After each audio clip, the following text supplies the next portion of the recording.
Welcome to the Slop Farm. Enjoy the video. You start by creating two files, index, HTML and styles, CSS in one project folder so paths stay simple. Once done, add a link rel equals stylisheet href equals styles. CSS tag inside the HTML head. This connects the files.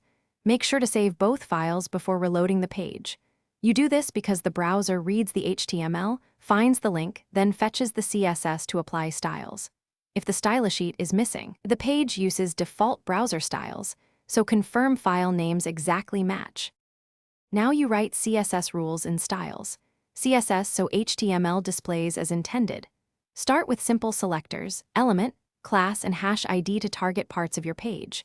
Once you add rules like btn background, #007bff, color, #FFF, the browser applies them when it parses the stylisheet. Make sure to understand specificity. An ID wins over a class and later rules override earlier ones. If something doesn't change, check selector accuracy and cascade order. Finish by verifying styles in the browser.